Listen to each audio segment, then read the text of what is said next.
Good morning.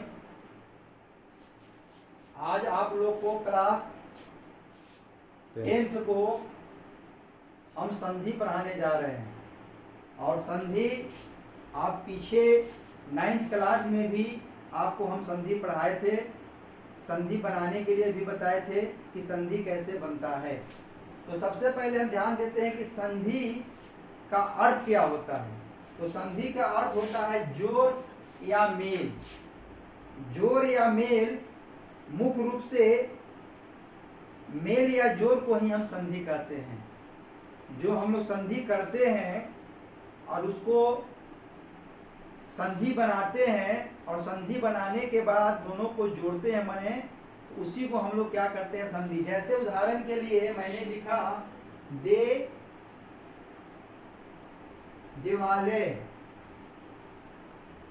तो दिवालों को हम लोग संधि करते, दिवालों को हम लोग संधि करते हैं तो देव प्लस क्या होता है, आलय। आलय तो ये जोड़ने वाला जो शब्द जो हुआ, जो जोड़, उस जोड़ने वाले शब्द को ही हम क्या कहते हैं, संधि। अब होता है संधि के 3 भेद होते हैं। संधि के 3 भेद होते हैं। कौन कौन भेद होते हैं, जो आप पीछे भी जानते हैं और थोड़ा सा आप लोग रिवाइज भी करते जाइए। तो संधि के 3 भेद हमने पढ़ाया। पहला है स्वर संधि, स्वर संधि। दूसरा है आपको व्यंजन संधि,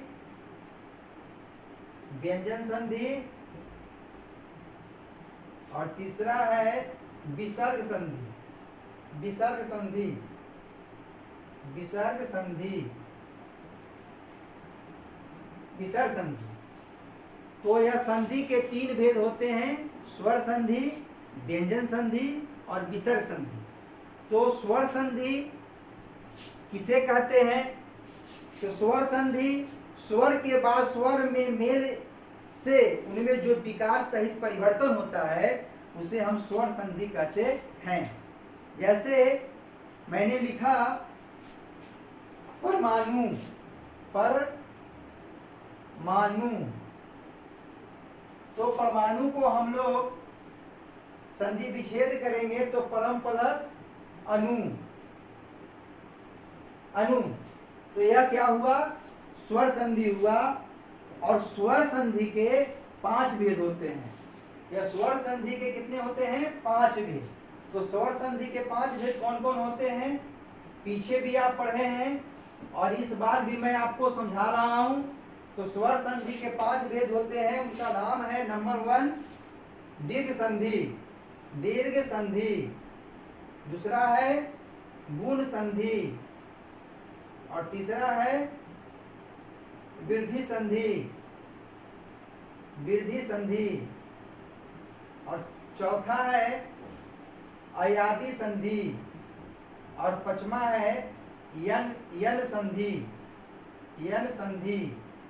तो यह 5 संधि जो हमने पढ़े पिछले एक्सरसाइज में 9th क्लास में, और आप लोग संधि बनाया और आप लोग अब एग्जाम देने के लिए जाइएगा तो संधि बनाने के लिए आएगा तो आप लोग आसानी से अब जिसका अभ्यास अच्छा से कर लीजिएगा तो संधि बनाने में कोई भी दिक्कत नहीं होगी।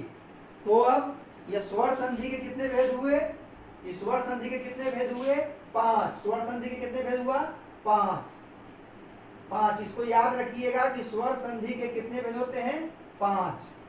तो 5 आपको इस भेद को जानना है और इसी पे से आपको संधि विच्छेद बनाना है।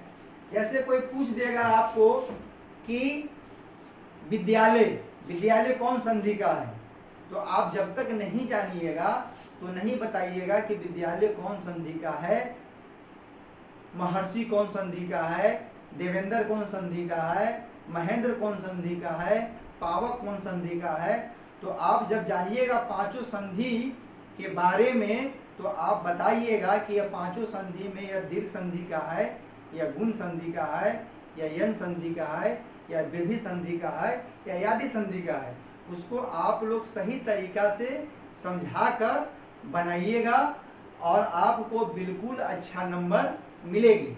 तो सबसे पहले मैं बात करता हूं दीर्घ संधि। दीर्घ संधि में क्या होता है? तो दीर्घ संधि में दोनों स्वर जो होते हैं समान होते हैं।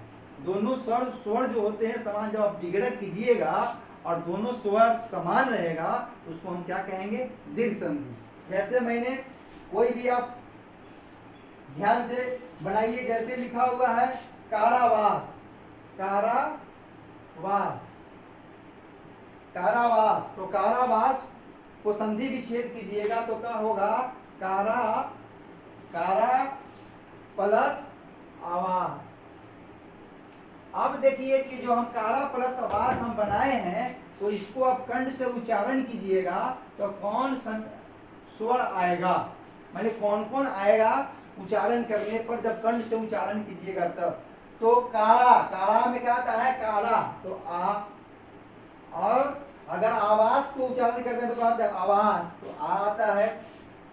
अब इस दोनों को जोड़िएगा तो ग्रामर में क्या होता है? दोनों को जोड़ने के पास आ का आवाज आता है।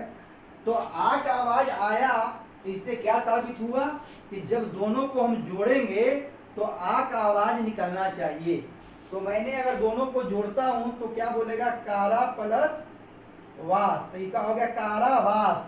कहने के मतलब है कि जहां पर उच्चारण करने में आपका ध्वनि कम होता है, अघर्षण कम होता है, जैसे मैंने बोला अ, तो अ कहने में कम, और जहां आ कहते हैं तो पूरा ध्वनि के साथ एनर्जी भी लगती है और जो आपका साउंड जो है बढ़ चढ़कर आवाज निकलता है। तो देखिए कारावास बोलते हैं तो लास्ट में आ का आवाज आता है, कारावास। तो इसका मतलब हुआ कि यह दीर्घ संधि का है। बिल्कुल सही, समझ में आई। अब ऐसे ही हम लोग क्या करेंगे कि चारों संधि के बारे में जानेंगे।